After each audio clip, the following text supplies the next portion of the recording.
Política de Saltos Altos. Todas as quintas-feiras às 13 horas no Rádio Clube de Angra. Política de Saltos Altos com Cláudia Cardoso, Judite Parreira e Graça Silveira. Política de Saltos Altos no Rádio Clube de Angra.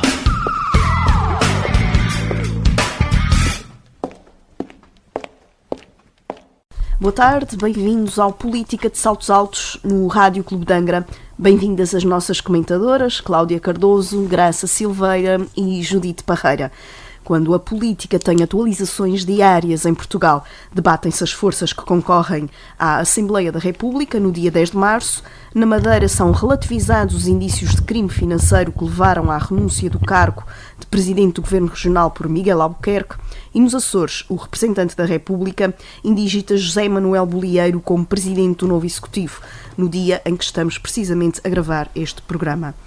Cláudia Cardoso, o Partido Socialista nos Açores mantém a afirmação de votar contra um programa de governo da coligação e o Bloco de Esquerda também afirma o mesmo sentido de voto. Sim, boa tarde a todas, boa tarde Andreia e também às minhas colegas de painel Graça Silveira e Judite Parreira e naturalmente aos nossos ouvintes que nos acompanham de 15 em 15 dias aqui no Rádio Clube de Angra. Sim, efetivamente o Partido Socialista já anunciou o voto contra o programa de governo, que foi secundado também hoje, no dia em que gravamos, pelo Bloco de Esquerda. E a situação, como dizias e bem, é muito, digamos, de mudanças muito rápidas, não é? Quase todos os dias temos novidades, quer na política regional, quer na política nacional. Esta posição do Partido Socialista eu julgo que se justifica atendendo àquilo que era a expectativa criada à volta, digamos, desta situação. Esta posição tem sido criticada por alguns setores, até internos do Partido Socialista. Na minha ótica, a posição faz sentido no princípio que informa, não faz tanto sentido no timing, ou seja, na minha perspectiva, o Partido Socialista deveria ter aguardado para o programa de governo. Portanto, está a anunciar um voto, aliás já anunciou há cerca de uma semana atrás, um voto num documento que desconhece, que não é público ainda e não poderia ser.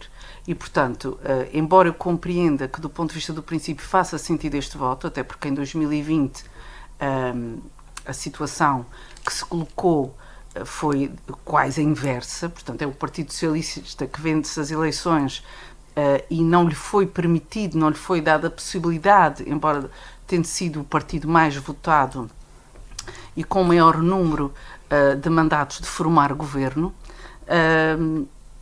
não faria sentido agora que tivesse uma opção que não fosse, no fundo, esta, por várias razões. Uma delas, porque estou a justificar 2020, mas também porque é preciso compreender que o Partido Socialista, se assumisse votar a favor desde logo, deixaria de poder exercer o seu papel de principal partido da oposição. E isto levaria, no extremo, que no decurso dessa legislatura, mantendo-se a governabilidade de quem assumir funções, o Partido Socialista perderia muito da sua capacidade de propositura e de oposição. E, portanto, ficaria bastante anulado por via de ser o suporte da governação da coligação. E, portanto, eu percebo essa posição. Já percebo muito menos porque é que a toma agora. Ou seja, o que é que eu acho que deveria ter feito o Partido Socialista? Deveria ter, no programa de governo, tido uma opção de abstenção e, portanto, viabilizava aquela que foi, no fundo, a decisão dos açorianos, permitindo que, do ponto de vista programático, a coligação avançasse e depois se entendesse no orçamento, aí sim, que já não é um documento tão macro, com um cenário tão macro, mas é um documento já mais previsional e mais concreto, poderia aí, então, ter outro tipo de posição. Portanto, a minha dificuldade de compreensão desta postura do Partido Socialista é no timing, não é do ponto de vista da solução, porque me parece que a um partido com características de governo que teve uma situação semelhante em 2020 e em que, tendo sido vencedor e tendo tido a maioria dos mandatos, não lhe foi dada a possibilidade de ser governo, agora faria sentido que também não o fizesse. Não o deveria ter feito antes da votação do programa de governo, antes de o conhecer e antes da Assembleia ter reunido. Essa é a minha perspectiva. Quanto ao Bloco de Esquerda, eu não sei porque é que a posição é tomada, também António Lima não a explicou muito bem, disse apenas que seria assim porque não questões ideológicas, que não se revia, mas ele também, evidentemente, questões ideológicas, depois poder-se-á dizer será um programa de governo de direita, mas ele também não conhece o documento e, portanto, coloca-se aqui a mesma questão que estou a dizer do timing. Exatamente. Faria sentido abstenção no programa de governo e depois pontualmente para marcar a sua posição. Mas tanto PS como Bloco de Esquerda nem falam abstenção, falam em voto contra mesmo. Sim, em voto contra. E o que até acaba por estar um pouco em contraciclo com o que se percebe da República. Nas eleições de 10 de março já foi público, Pedro Nuno Santos assumiu ontem no debate com Luís Montenegro, que viabilizaria... Mas contrariamente ao que já tinha dito antes, porque exato, na reação às eleições nos Açores ele disse precisamente o contrário, que não viabilizaria. Mas ele ontem disse que a diferença é que nos Açores tem que ser votado o programa de governo e lá fora não. Portanto, lá fora ele fica quieto, não se mexe e, portanto, não se mexer, é uma perspectiva viabiliza. diferente. Agora, eu penso que no caso do Partido Socialista, o principal problema aqui do Partido Socialista seria o mesmo se fosse inverso. Ou seja, são os dois maiores partidos, aqueles que têm características de governabilidade de formar governo, e aquele que suportar o outro, naturalmente vai anular a sua capacidade reivindicativa e o seu papel de principal partido da oposição. E, portanto, compreendo que o Partido Socialista não se queira colocar nessa posição e acho que é, deste ponto de vista estratégico, bem pensado. Graça Silveira, fazendo contas, como nossa engenheira gosta, o que é que neste momento pode significar esta recusa do PS e do BE em viabilizar um governo da coligação? Haveria hipótese ainda se ele, Chega e PAN se abstivessem? Não dá. Bom, boa tarde a todos, quem nos ouve no Política de Saltos Altos, os ouvintes da Voz da Terceiro, Rádio Clube de Angra. Precisamos de continuar a dar força a esta casa, mais do que nunca. E dizer que em termos de contas não dá, ou seja, a coligação tem 26, mais 2 dava 28, portanto nem somando ao lado da coligação dá, eram precisos 29, e o PS 23 mais o Bloco 24, mais 2, 26, menos ainda. Em termos de contas, aquilo que eu gostava de lembrar uma coisa é o seguinte: a narrativa da Cláudia faria todo o sentido se em 2020 o PS tivesse sido o partido mais votado que foi e isso fosse a melhor solução que Catarino tivesse. O que acontece é que o José Manuel Bolieiro rapou o fundo do tacho e com isto conseguiu 29, ou seja, conseguiu-se organizar uma maioria absoluta contra uma maioria relativa. E perante isto, Catarino acabou por dar a possibilidade de fazer governo àqueles que tinham a maioria absoluta e não àqueles que tinham a maioria relativa.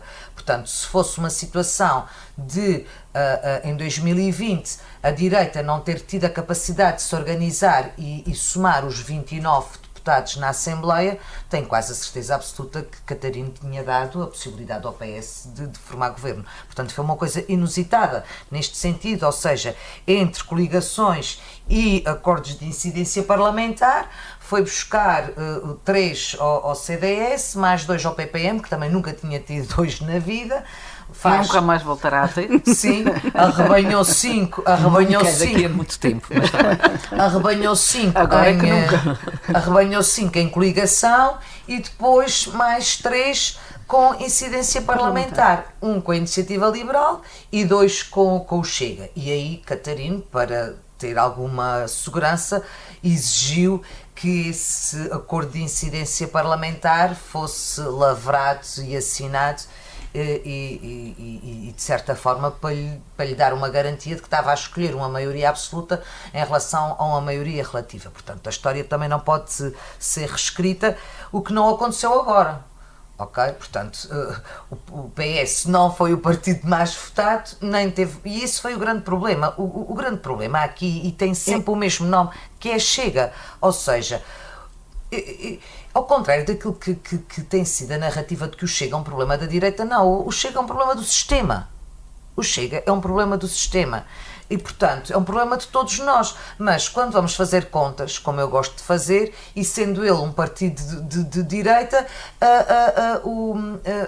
o Parlamento está a ficar maioritariamente de direita e, portanto, está a começar a tirar a possibilidade de, à esquerda, haver uma organização para formar governo, que de resto é o que se está a passar lá fora. Porque é que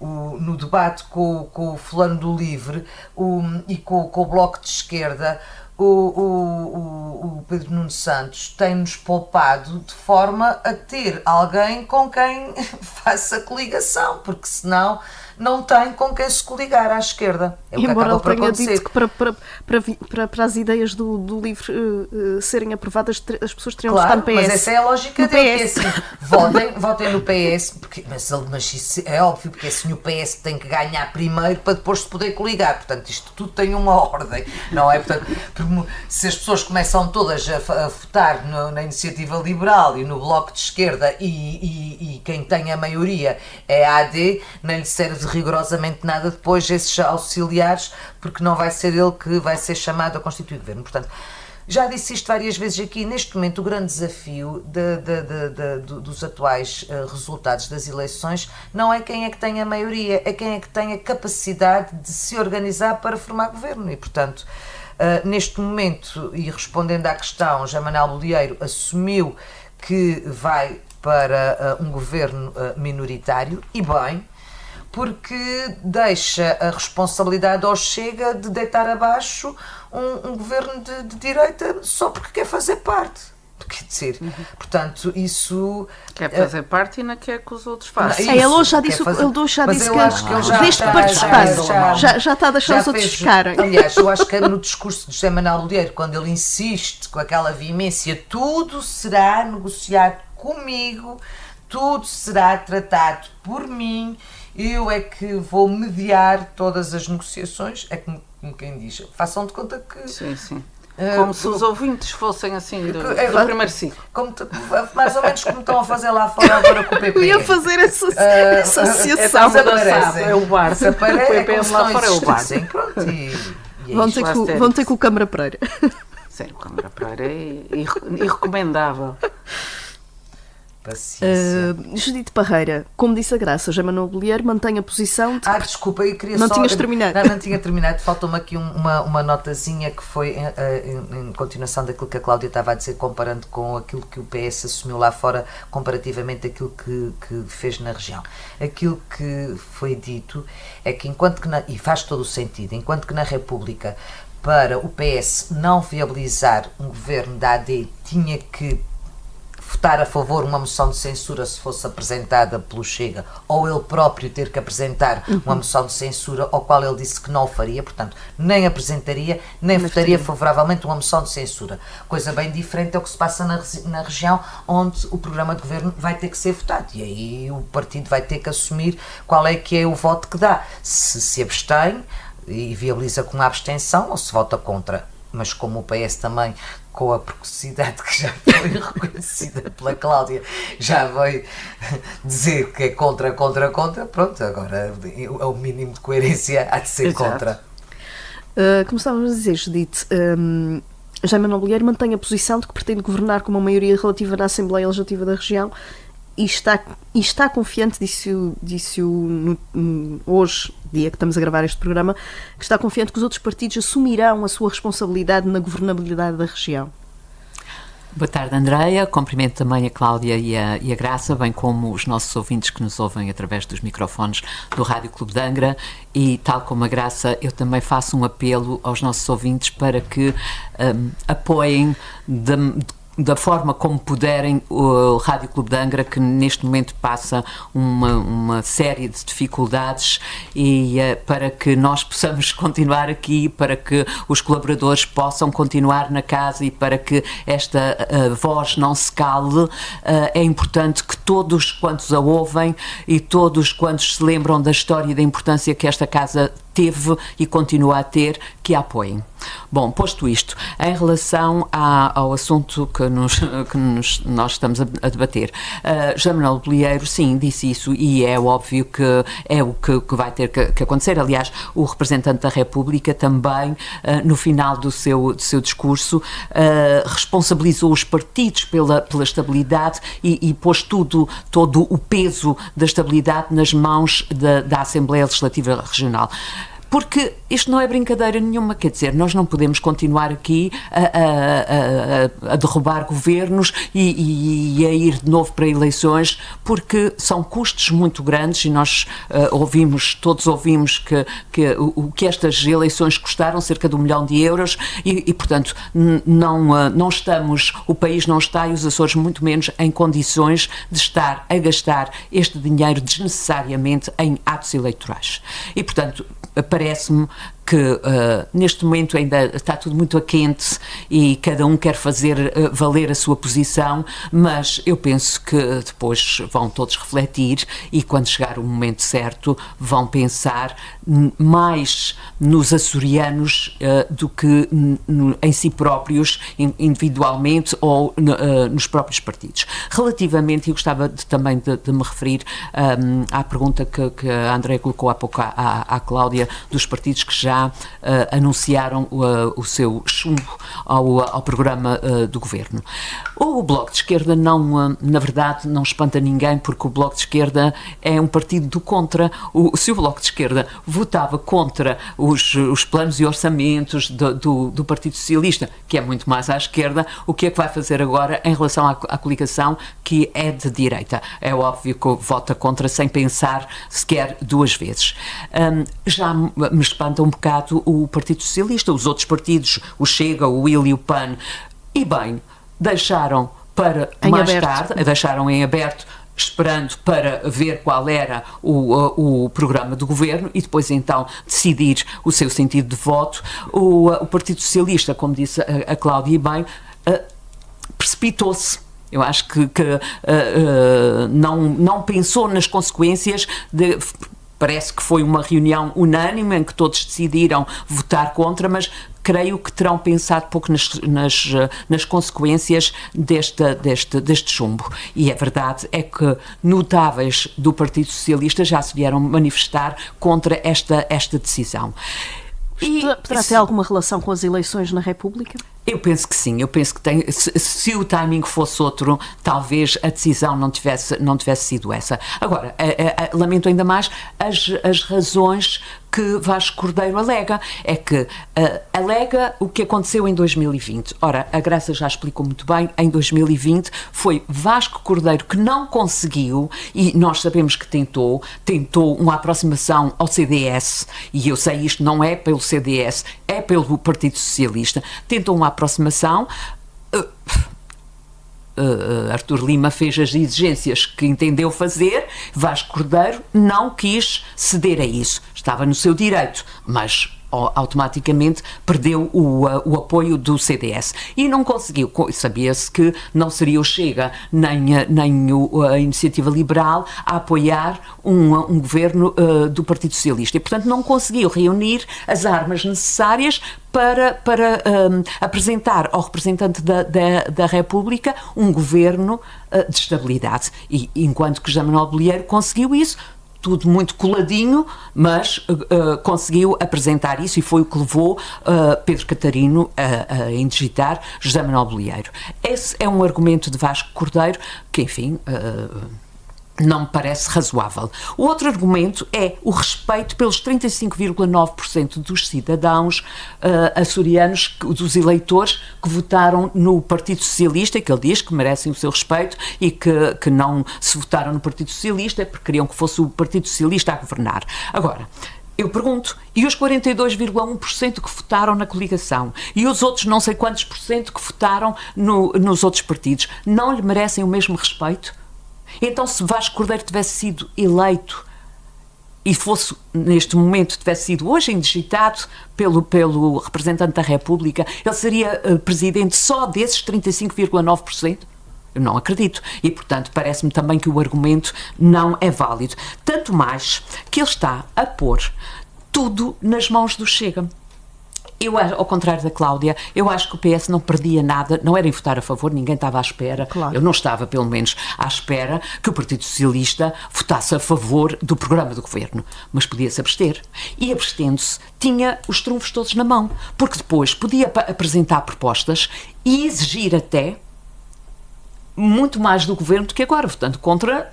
Pode apresentar propostas, mas não pode. Parece que a Cláudia também falou na questão de abster-se e depois então Exatamente, na questão exatamente. no orçamento, Parece-me negociar ou anuais. apresentar outras propostas. Parece-me que seria o mais razoável, e aí sim estava a dar um sinal de responsabilidade e de respeito por todos os açorianos. Estava a pôr os açorianos à frente do Partido Socialista e à frente dos seus próprios interesses. E depois, não nos esquecemos daquilo que ele disse em campanha eleitoral. E na campanha, quando ele foi visitar a cidade da Lagoa, fez um apelo ao voto no Partido Socialista, como é evidente, e, eu passo a citar, ele pediu uma grande coligação dos açorianos em defesa da democracia e da tolerância face ao risco de haver um governo regional apoiado pelo Chega.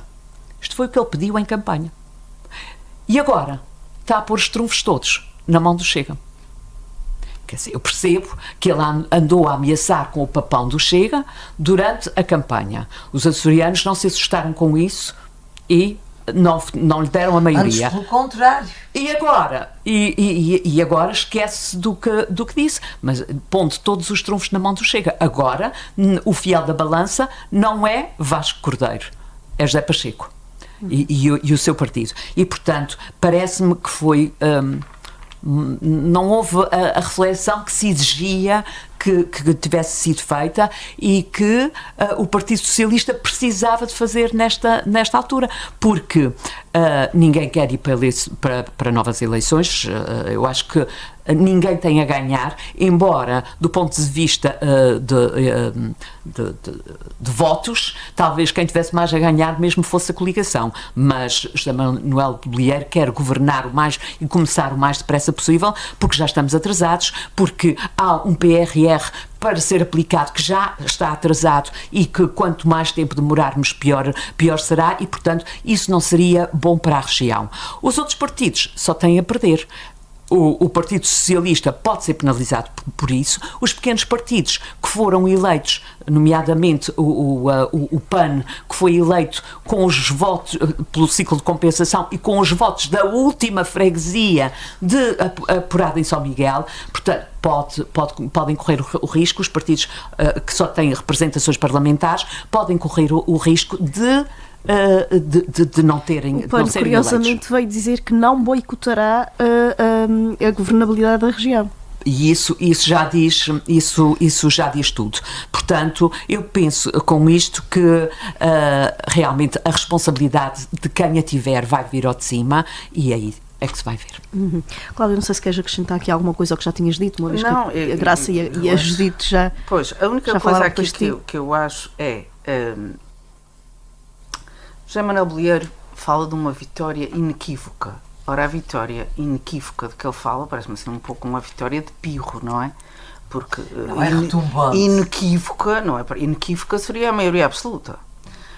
É uma vitória, sem dúvida, mas não é, ou seja, aqui os açorianos também disseram que não queriam, apesar das tão propaladas qualidades deste governo, que não queriam que governasse com maioria absoluta. Portanto, deram-lhe, no fundo, em termos de mandatos, exatamente os mesmos que tinha. Só que antes eles não concorreram coligados, agora concorreram. Mas se nós somarmos os mandatos, são iguais. São 26. A votação é que subiu, mas o número de mandatos não subiu, manteve-se. E por esta lógica, também não faz sentido, aliás, foi apelidado com muita graça por um ex-deputado do Partido Socialista, como é que ele chama? O Sérgio Sousa Pinto, de Napoleão das Beiras, não é? Porque aquela gritaria, aquela estridência toda da noite eleitoral, de ganhei a minha vitória, eu é que ganhei, eu cá sou bom, sou muito bom, é sempre a abrir, como a música do camionista, também não foi assim, não é? Pronto, eu compreendo que as pessoas fiquem contentes, porque toda a gente gosta de ganhar. e naturalmente o Partido Mas Socialista gostei também. mais Mas do é jarrão de preciso. louça chinesa. É preciso. Esta de Napoleão das Beiras, para mim, foi uma delícia, porque de Depois facto. disse que ele nem tinha ligado nenhum Não, ao Montenegro. o que o Sérgio Sousa Pinto disse estar ao lado dele, foi ou o jarrão da que louça achou da China, era que exatamente a aquilo mesma era um coisa. bocado narcísico, que ele só dizia a minha vitória, fui eu que ganhei. Ele disse foi um desrespeito pelo Luís Montenegro, foi um desrespeito. Ele queria-se demarcar dos parceiros da Também não foi o Luís da Montenegro que ganhou. Pois não foi o Luís Montenegro, mas o homem. Mas o ou Luís seja, Montenegro ficou José bem Manuel contente. Bolieiro, E a José gente- Manuel Não se Bolieiro, sentiu nada na com noite Mas- eleitoral, assume aquilo quase em nome próprio, não é? Portanto, o pronome pessoal que ele usou foi meu, Mas, minha, Cláudia, a mas minha então, vitória, o meu andaram a resultado. acusá-lo de fazer campanha sozinho, de ter escondido. Não, Isso, eu o Partido percebo, quer dizer, Socialista, o ter homem teve escondido 3 Artur anos, Lima e- o homem e teve Paulo 3 Estevão. anos no Então foi cárcere. ele. Ele teve Os jogos 3 de Ores anos- foram só dele. Não, José Manuel Bolieiro está há 3 anos no cárcere de Artur Lima e de Paulo Estevão. Eram os guardas da cadeia, sobretudo Artur Lima, era o Mas que tinha a eles- chave. Era o que tinha a Mas eles é chave. que estavam presos, afinal de Não, contas. não, quem estava preso era José Manuel Bolieiro, estava ali bem apertadinho sob as ordens do outro. E depois agora gritou vitória, Libertou-se. depois eu compreendo, quer dizer, o Não, homem, mas afinal, durante a campanha, vejam o lá PS quem é que acusou mandava, José quem é Manuel que Bolieiro mandava, era ter eu. preso, ter Não havia sacado a chave discurso de e Vasco ter Ribeiro preso- que ele não dissesse isso. Artur Lima mas e- até se compreende que o homem esteja contente, porque efetivamente. Ele agora saiu e meteu os havia outros dois lá açorianos- Havia açorianos que punham em causa que era o Presidente do Governo. Vocês ouviram isso, não é? Muitas vezes havia esse tipo de conversa atravessada de que Artur Lima é que mandava no Governo. Isto é voz corrente, é vox populi. Portanto, José Manuel Bolieiro ficou muito contente. Agora, é preciso ver que isto também foi uma coisa assim um bocadinho miserável para o cantar a vitória que ele disse. E, portanto, o que eu queria dizer a propósito do que a Judite disse é que, obviamente, eu compreendo a posição do PS, como expliquei na minha primeira intervenção. O PS não quis ficar refém. Não eu ficava. já expliquei. Não O ficava. timing, para mim, pessoalmente, foi errado. Já sabe E estranho que até o Secretariado Regional, que é o órgão máximo, e a Comissão Regional, tenham votado por unanimidade e aclamação. Porque me parece que num órgão daquela importância, ao qual eu também já Havia de pertenci, haver uma voz havia de haver dissonante. uma ou duas, não é? Mas não há, pelos vistos. Portanto, toda a gente, e quando Isso toda a também não é gente, bom. quando toda a gente pensa a mesma Isso é coisa, estranho, isso ninguém é no mínimo pensa, estranho. ninguém pensa grande coisa, não é? Quando todos pensam a mesma coisa, ninguém pensa grande coisa. Portanto, há vozes fora do PS, ou seja, não é fora do PS, fora dos órgãos decisórios do PS que já disseram o contrário, mais ou menos o que eu estou a dizer, e até pior. Há gente que acha que devia aprovar isto tudo para aí abaixo, portanto, durante 4 anos. Isso eu também não acho. Não acho por uma razão simples. Do ponto de vista estratégico, era um suicídio. E obviamente, o Partido Socialista também não o poderia fazer. Agora, acho surpreendente que, sem conhecer um documento, se anuncia um voto contra. Acho surpreendente. Acho que se devia... Vamos conhecer o documento, vai à Assembleia. E na Assembleia... Claro. Tomava-se essa decisão no programa. No orçamento compreendo melhor as razões, pelo ponto de vista estratégico, para não se anular como oposição e para continuar a ser alternativa governativa. Porque vamos lá ver. Ganhou agora a coligação.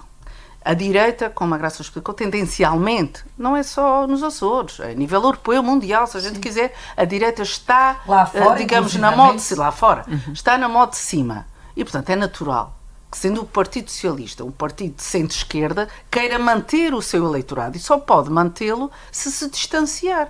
Se subjugar durante 4 anos à maior força, vai-se anular, isso Mas, é ó, evidente. Cláudia, mas também tomando posições que os próprios socialistas condenam, também não vai manter ou se calhar não vai Mas aumentar. eu acho que também a liderança de Vasco Cordeiro... Não, eu vou explicar. Eu ia fazer essa pergunta. Vasco Cordeiro deveria acho ter demitido-se ter-se o demitido na noite partido- eleitoral. O Partido Socialista é um partido que sempre Eu teve acho que vozes sim, dissonantes. mas- E, portanto, eu acho bem que tenha. Eu não vejo mal nisso. Eu acho bem. Não, isso é saudável. O que eu acho estranho é Eu no estou a dizer que órgão, não tem pode nenhuma não voz. manter ou não aumentar, Agora, pelo menos. não, mas é assim, vamos lá ver. Os socialistas são muito críticos, sempre foram, até das suas próprias lideranças. Portanto, falarem agora não significa que deixem de ser socialistas e que deixem de votar no Partido Socialista. Não, O mas que há um significa... discreto e pelo menos em relação a Vasco Cordeiro.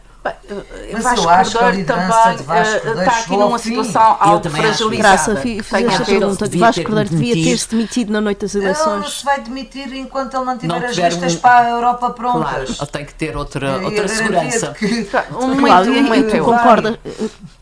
Achas que Vasco Cordeiro fez bem ter-se mantido na liderança ou poderia ter assumido a derrota em nome pessoal? Isto é nome pessoal, quer dizer, ele também não está apenas em nome pessoal, ele representa um partido.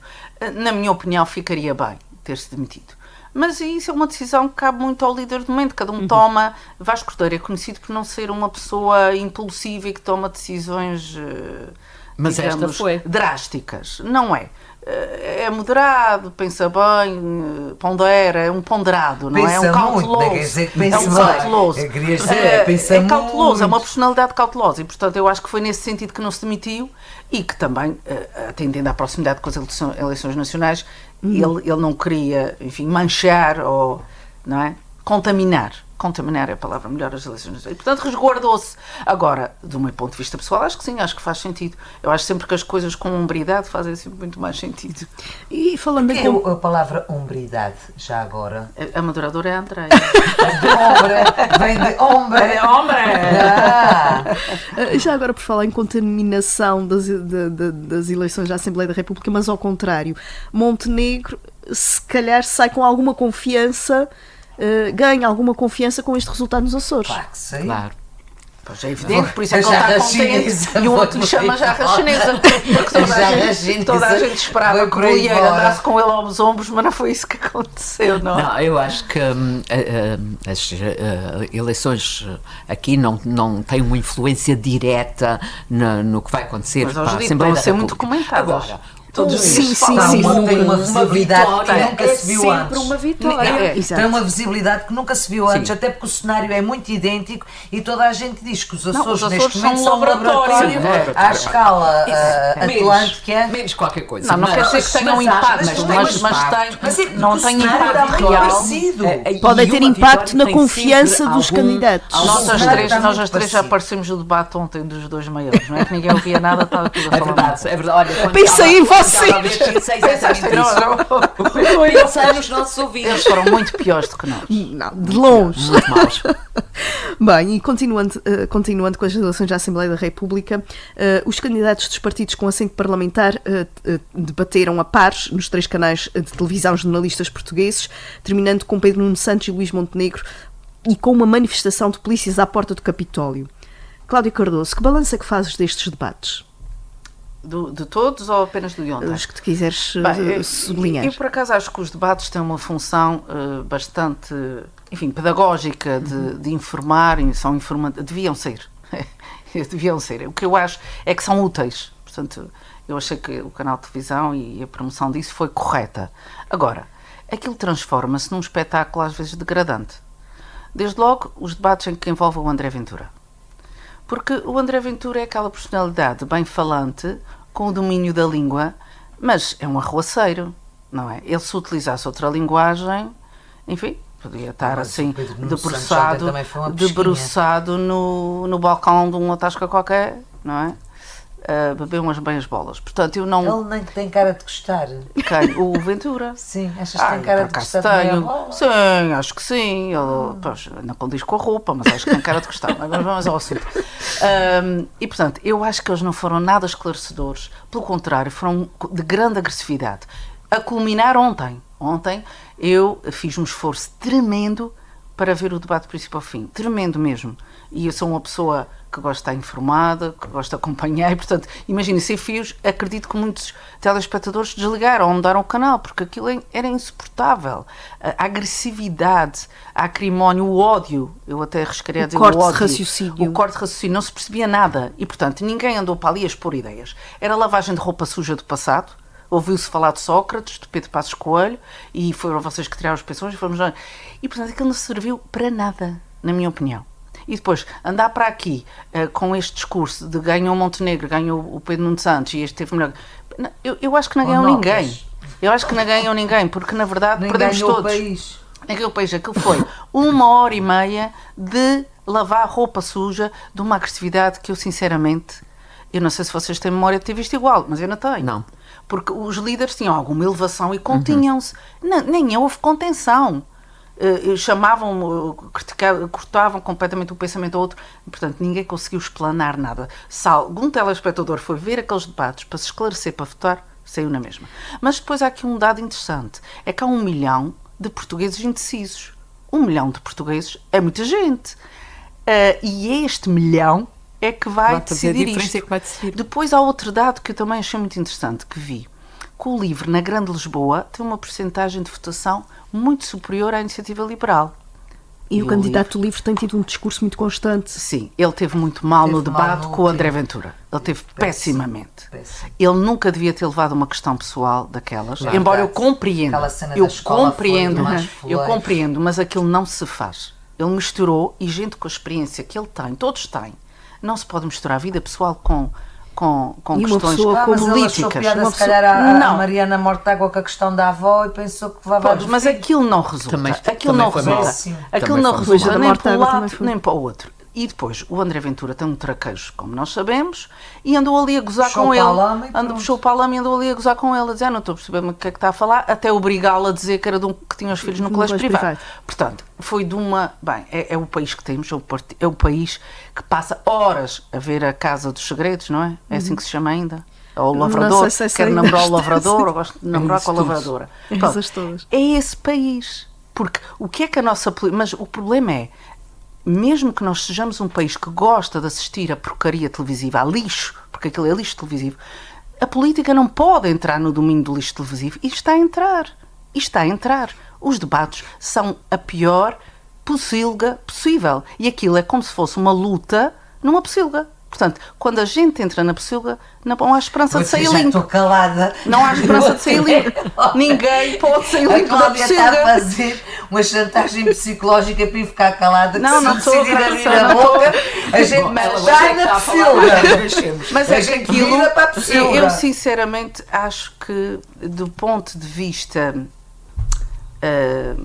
enfim, de esclarecimento dos cidadãos, da política, porque a questão, o que é que significa política, não? O tratamento da vida da polis, da cidade, o que nos interessa a todos. E o que é que se tratou ali de política? Nada. Para além enfim, de chamar uns um ao outro. Não, acho que não se esclarece os cidadãos. E não é isso que as pessoas querem ver. E, sobretudo, num momento que a gente vive, que é um momento de grandes dificuldades, a nível europeu, a nível mundial, que a gente corre o risco de voltar a ter o Trump como Presidente dos Estados Unidos. E em Portugal é um show-off em que a política se está a transformar num programa de entretenimento. De início houve ali uma tentativa de expor alguma ideia, mas hoje assisti a um especialista da Universidade Nova de Lisboa a dizer que acaba por parecer ser uma certa estratégia do candidato, o que não está a falar, cortar o raciocínio do outro para não impedir, deixar falar. Para impedir que aquele pequeno vídeo, aquele pequeno raciocínio possa ir para as redes sociais. A estratégia de André Ventura é permanentemente essa. Vocês veem nos debates, ele nunca se cala. Aliás, eu tive pena da jornalista no debate com o LIVRE, porque ela várias vezes disse, você ultrapassou o seu tempo, você não pode falar. E ela dizia isto continuamente e ele falava sempre. Como se ela não estivesse ali. Isso foi outra questão levantada pelos especialistas, a questão dos próprios jornalistas, que acabam por não ter uma intervenção jornalística, mas uma intervenção de moderadores de painel, em que está ali apenas a controlar o tempo, a tentar controlar o tempo que cada um aquilo é como os casais desavindos, aquilo é ali um mediador de família que não consegue apaziguar, e o André Ventura ninguém o para, não é? Esse ninguém o para. E, portanto, não há respeito por jornalismo, não há respeito pelos telespectadores, na minha opinião. Graça Silveira, qual é que é a tua opinião a propósito deste formato de debates? Ou do resultado dos debates neste formato? Eu acho que faz sentido, porque apesar de tudo, apesar das redes sociais cada vez terem um maior papel, especialmente na tentativa de diluir o poder económico dos diferentes partidos e poder fazer chegar a mensagem de uma forma mais simples, a verdade é que continua a ser a televisão o meio de comunicação em relação ao qual os portugueses continuam a formar a sua opinião política e a receber a maior informação política. E portanto, penso que este modelo, e acho interessante, dividido entre as 3 principais televisões, e foi rodando, e ontem, que eram os 2 candidatos a primeiro-ministro, passou em simultâneo nas 3.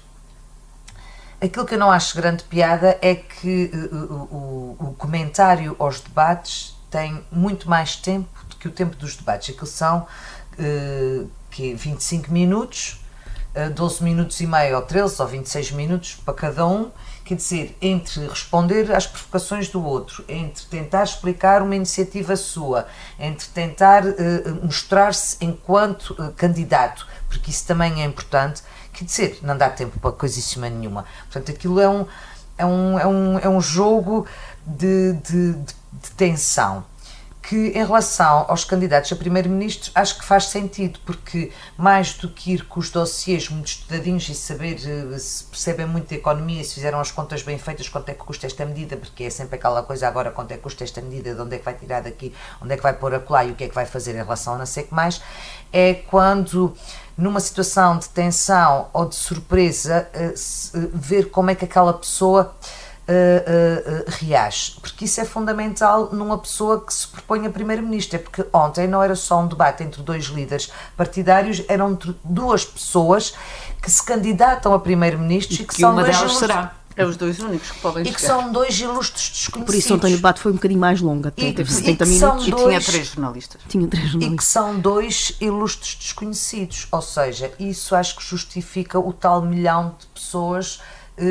que ainda não se decidiram, porque o português muitas vezes tem uma decisão afetiva. Gosto muito da Galoma, a Galoma é séria. Aliás, A Galoma é que é estes séria. líderes, estes líderes quase todos são novatos. Certíssimo, e portanto, eu acho que grande parte da necessidade destes debates com Montenegro e com Pedro Nuno Santos seria se darem a conhecer aos portugueses, ok?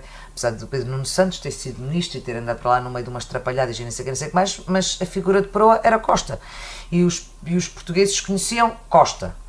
E, portanto, neste momento, eu acho que até durante algum tempo uma das dificuldades que o PSD teve de se reafirmar em relação ao PS foi porque o líder do PS era um ilustre conhecido dos portugueses e os do PS estavam sempre a mudar, PSD. e PSD estavam sempre a mudar e eram desconhecidos do eleitorado em geral. E, portanto, penso que... E no caso de Montenegro, eles gostavam que continuasse a Em ser termos desconhecido. do debate de ontem, acho que o Montenegro cometeu um erro grave, enquanto grave logo à cabeça, que foi quando lhe foi perguntado o que é que ele achava em relação àquela manifestação dos polícias à porta do Capitólio. Ele disse que, sim senhor, quando fosse primeiro-ministro, a primeira coisa que ia fazer era negociar e regatear e fazer tudo o que fosse possível para compensar esse erro que tinha sido cometido pelo PS em termos de desmerecimento de carreira. Agora, aquilo que ele devia ter dito era que aquilo não podia estar a acontecer. O Pedro Nuno Santos foi não era mais admissível. E aí, cauteloso. Pedro Foi mais Nuno Santos cauteloso. não foi mais cauteloso, foi mais incisivo. Foi mais incisivo e foi corajoso. Nem sequer foi cauteloso, eu acho que foi corajoso. E ontem o Pedro Nuno Santos Disse foi que aquilo não- que ele costuma não ser. podiam reagir Que sob para o bem e coação. para o mal é mais impulsivo e mais corajoso e às vezes a coragem deu-lhe para fazer desgraças, que isso é o grande medo que eu tenho, é desse fazer e fazer mal feito. Achei que, por outro lado, Montenegro, apesar da interrupção contínua de ambos, manteve-se mais sereno, menos com uma linguagem de maior de estadista, Mais séria. mais do que o Pedro Nuno Santos, que várias vezes, mas o que é isso? Mas não estás preparado, mas não sei o que mais. Puxou ali Peço um bocadinho desculpa. para Não o peço chinelo, desculpa nenhuma. para o Sei se foi chinelo, o não sei Ricardo se alguém Araújo o Pereira fez o aconselhou resumo dos a- discursos. Sim, provavelmente terá sido uma reproduzir estratégia. a estratégia do Chega, não sei. Soltou-se, mas pronto, o problema do Pedro Nuno Santos é quando se solta, às vezes perde um bocadinho a noção dos limites.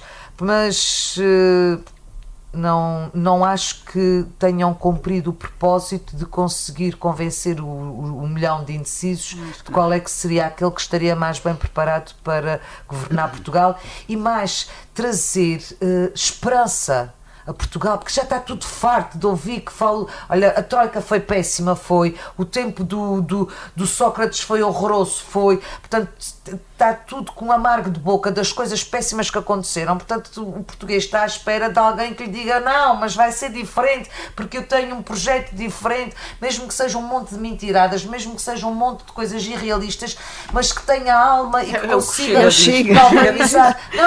Mas é que galvanizar com propostas, que o Chega, que esse o problema do Chega é que é vazio de propostas, apresentar um novo modelo de novas propostas, de soluções diferentes, inovadoras, que pudessem dar esperança de que Portugal podia acontecer amanhã. E isto não aconteceu ontem. Judite Parreira, este formato de debate cronometrado é vantajoso para os cidadãos ou para os candidatos? Olha, eu gosto deste modelo de debate e devo dizer que, na verdade, por muito que nós nos queixemos das televisões e de que são muitos canais e de passarem muito lixo, como a Cláudia já disse, mas os canais de televisão, os mais importantes,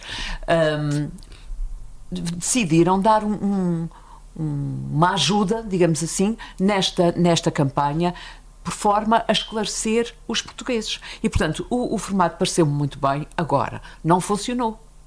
Não funcionou porque os candidatos não respeitaram o tempo, não respeitaram os jornalistas e, sobretudo, não respeitaram os portugueses que estavam a ver. E o de ontem foi mesmo... Foi o culminar disto tudo.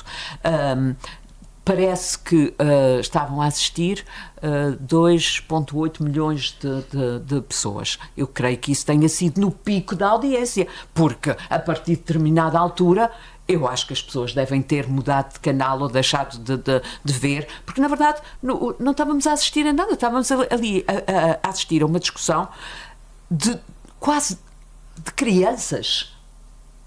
Eu, enquanto professora, sinceramente, se eu tivesse que dar nota, se eu tivesse que dizer quem é que tinha ganho, ou se tivesse que dar nota a algum deles, eu dava negativa aos dois, porque eles estiveram ambos muito mal. Não é possível, depois disso, os comentadores, pessoas, enfim, muito respeitáveis, vieram dar a vitória a Pedro Nuno Santos.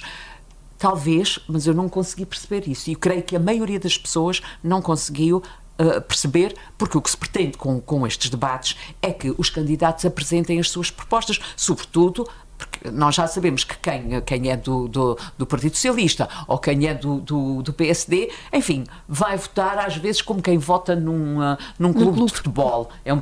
A ideia é um bocadinho essa, já está pré-feita e, portanto, vamos votar naquele porque é o nosso partido. Mas temos que pensar nos indecisos e temos que pensar que há um eleitorado que é um bocadinho volátil e que tanto pode votar não tem bem a certeza, vota conforme as propostas e conforme as pessoas. E eu creio que ontem nenhum deles pensou nisso. E se de Pedro Nuno Santos nós já conhecemos o estilo, não é? De Luís Montenegro, eu, justamente pelo estilo, eu esperava bem melhor.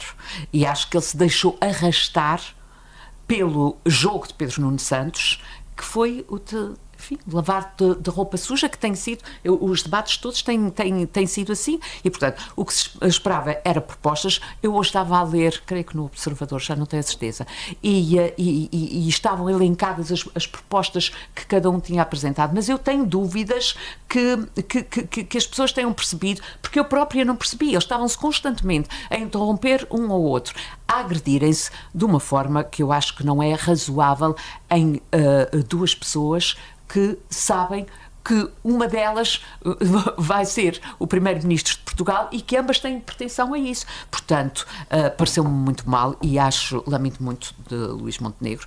Pedro Nuno Santos, já conhecemos o estilo, os portugueses já conhecem, têm um passado, enfim, mais conhecido do que o do Luís Montenegro, que nunca pertenceu a nenhum governo, e portanto o que se conhece do Luís Montenegro é ter sido líder da bancada, e bem, e esteve muito bem nessa altura, e portanto eu acho que se ele tivesse seguido esse caminho, que é o caminho dele, teria sido muito melhor sucedido. Conseguiu lidar melhor com André Ventura do que com Pedro Nuno Santos Montenegro? Creio que sim. Eu acho que ontem foi mesmo o pior, ou se calhar porque eu também foi o LIVRE contra o Chega. Sim, mas Luís Montenegro teve melhor nos outros debates todos do que ontem. Eu estava a falar em termos de provocação, porque a Judite estava a falar em termos de provocação. Eu estava a pensar o André Ventura é prodigioso é o estilo dele. Nesse estilo. Ele vai. Mas Luís Montenegro conseguiu melhor lidar com a provocação igual a si próprio. De André Ventura do que lidou muito com Pedro melhor Nuno com Santos. isso. Com Pedro Nuno Santos acho que ele perdeu também um bocadinho a cabeça. Foram iguais, quer dizer, acho que não se pode dizer que nenhum deles tenha ganho, mas pode-se dizer que os portugueses é que perderam porque não foram devidamente esclarecidos. Entretanto, a propósito do caso de suspeição... Nem seduzidos. Ninguém... Acho que pelo debate de ontem vai agora haver mais dois, hoje, dia em que estamos a gravar, porque, assim, e amanhã. Mas não sei se... o voto assim não se chega lá com o voto útil. Pois não. Não, mas a Graça tem razão nisso. A sedução É importante, claro é que é fundamental. fundamental. Não é? É Fundamental. fundamental. Mas também, enfim, eu acho que, resumindo a coisa, já não há assim muitos líderes sedutores, não é? Eu acho que dizer que o Montenegro é sedutor, ou Pedro Nuno Santos é sedutor. Não, podem não ser sedutores, mas podem ter um desempenho. Podem ter tido um desempenho. Mas há uma coisa interessante. Vocês viram aquele programa de Daniel Oliveira? Onde Sim. eles foram? Sim. Viram? Pronto. Vendo a performance dele naquele programa e depois vendo os dois ali ontem, bem, é uma coisa assustadora. Mas viram o Ricardo Araújo Pereira Vi. sobre o Daniel Oliveira? Vi. Ricardo Araújo Pereira enfim, toca no ponto. Pronto. Desculpa, André. Só para encerrarmos e tocar aqui a questão da Madeira, mais a propósito da E justiça. por acaso devo dizer que eu não acho que tenha sido, parafraseando Cláudia Cardoso, o timing foi péssimo. Acho que não era a altura de mostrar essa parte toda afetuosa Sim. dos dois candidatos a primeiro-ministro, porque os Foi portugueses fofinho, neste momento Graça, não não querem quero saber amigos, disso. Foi nem fofo. querem amigos, nem querem saber quem é que tem estofo para liderar o país. Bem, mas dá-te a dimensão humana. Não, a RTP deu uma dimensão humana. A RTP fez um programa em 2 episódios que deu essa dimensão humana com outra perspectiva. E a Judite estava a dizer uma coisa, traçou o Pedro perfil Nuno dos candidatos Santos é com igual a si mesmo. Mas e acho que vocês concordaram comigo, Pedro Nuno Santos fez aqui uma evoluçãozinha, ele aproximou-se muito mas mais eu tenho do que ser perfil de sincera José a Luís vocês. Carneiro. Ele tornou-se mais moderado, Mas eu tenho que falava com mais vocês. compreensão. Eu não consigo, Mas ele fez uma ouvir evolução. o Pedro Nuno Tentou. Santos. Pois, eu também não Ele gosto de vozes fala nasaladas. assim, Mas ele o que é fala que eu posso assim, fazer? uma coisa. Eu acho que é nasalado, é uma voz eu ouvi nasalada. nesses quando tirava os papéis e começava a dar lições de história na Assembleia com aquela retórica. Não, mas assim, ele mudou a sua postura, vocês sabem que sim. Mudou, mas eu Mas acho que ele pode mudar o que ele Ontem quiser e não perdeu um consigo. bocadinho a coisa, mas É ele mais mudou. forte que eu, não consigo. Nem ontem ele ser ele próprio e consigo. Nem ele ser galambizado. Não, o Galamba é assim. É que o Galamba dizia coisas medonhas, tinha prestações que a gente pensava como é que este homem conseguiu. Mas tinha a parte do Opa, sedutor. mas ele tinha a parte do sedutor. Olha como tu sabes, ele tinha a parte É do ele o sedutor. Jamarão Bolheiro, O jovem Leopardo. Bem, para encerrarmos aqui o nosso programa, eu ia, a propósito do caso da Madeira, falar na justiça que se discute em Portugal, porque o juiz de instrução que interrogou os 3 arguidos da suspeição de corrupção na Madeira acabou por decidir libertá-los após 3 semanas de detenção. Cláudia Cardoso, tem sido posta em causa a atuação da Procuradoria-Geral da República, neste caso como no da Operação Influencer, que levou à admissão do Primeiro-Ministro António Costa. Sim, claro, eu acho que a gente vive um momento péssimo, como costuma dizer aqui a Maria Graça. Muito péssimo. Muito péssimo. Parafraseando. Muito péssimo. E eu parafraseando. Porque isto parece impossível. Muito péssimo. É que, a gente só muda a latitude, muda a geografia, mas, quer dizer, eu acho que quem formar governo em Portugal tem um problema grande aqui nestas questões relacionadas com a justiça, porque ou isto se reforma, e vocês lembram-se que eu disse isso em programas, lembram-se quando foi a questão do Rui Rio? Portanto, eu acho que isto vem muito de trás, não é? Isto pode não ser uma cabala, mas se isto não é uma cabala, parece bem. E há outra coisa que eu também já disse, que é o seguinte, é que todos os políticos, quando aceitam ir para esses lugares, já sabem que vão estar debaixo da mira e levar com fogo. Mas os senhores juízes do Ministério Público, das procuradorias, não são votados, não são eleitos. Têm as costas quentes e depois têm uma discricionariedade de atitudes e de comportamentos, sinceramente, bastante persecutórios em alguns casos. Eu acho que a justiça deve atuar, mas deve fazer as coisas quando tem provas concretas. Não é este alarido mediático, ajudado pela comunicação social também, e que depois a montanha começa a parir ratos. A verdade é essa. 21 dias. Olha, Mas a questão é essa. Ou a gente começa a fazer as coisas.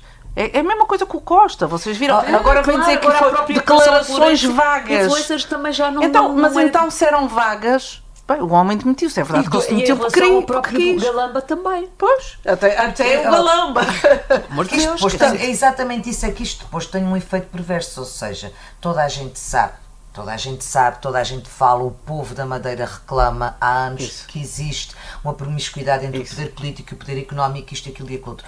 A nível da República, N situações em que se sabe, em que se começou a investigar e depois, por erros de palmatória crassos, descredibiliza-se e às tantas começa-se a achar que se calhar afinal não havia essa corrupção, se calhar não havia essa promiscuidade. Não é os indícios e as provas. A corrupção não quer dizer que não exista. O verso de normalizar a própria, da corrupção. Exatamente. Isto é muito grave. Isso é a velha história do Pedro de Lobo. Quando for a sério, já ninguém liga. Ninguém liga. Mas é que agora também até já ficamos na dúvida, mas é sério ou não é sério? Exato. Quem é que tem razão? Por isso. A Procuradora-Geral da República que diz que foram 5 juízes que validaram as provas?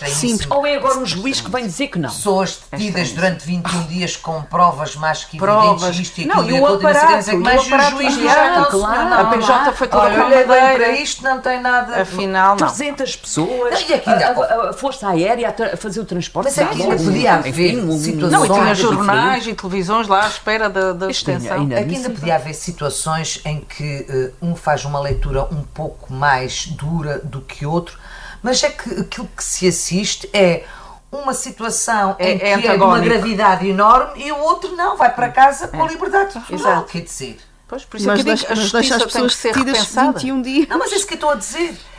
Um decide que há motivo suficiente para os suspeitos ficarem logo detidos, que é uma coisa que nem é tão normal quanto isso, que é tirar-te a liberdade logo assim à cabeça, portanto pressupõe uma coisa de uma enorme gravidade. Sim, o perigo de fuga, ou de contaminação de provas, ou continuidade do ilícito. E depois, mas não era nada disso. O juiz, acha que está tudo certíssimo e vai para casa, na boa, sem problema. O problema, Judite, é que a gente não sabe se não era nada disso. É que a verdade há de andar aí no meio. Só que nem entre os juízes já há solidariedade. Mas o porque é assim, não se punha, mas como a Graça está a dizer com razão, se há um que é muito duro e tem uma decisão muito dura, o outro podia, ao menos no entendimento, tentar perceber o que é que justificou essa decisão dura. Mas não, tem uma decisão extrema.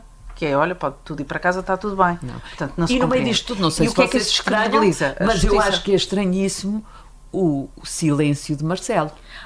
Onde é que anda o Presidente?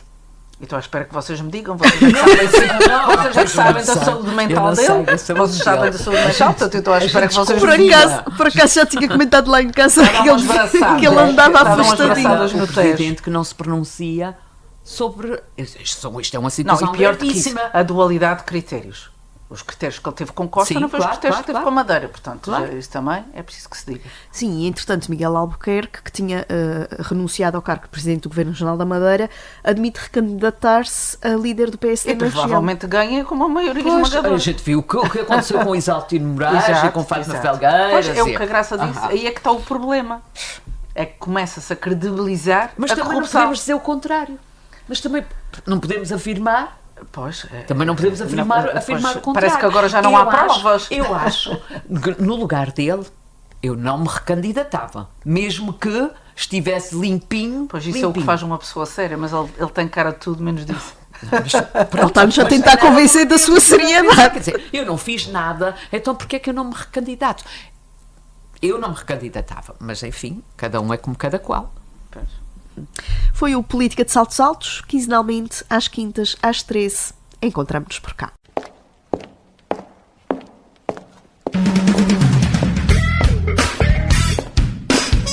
Política de Saltos Altos. Todas as quintas-feiras às 13 horas no Rádio Clube de Angra. Política de Saltos Altos com Cláudia Cardoso, Judite Parreira e Graça Silveira. Política de Saltos Altos no Rádio Clube de Angra.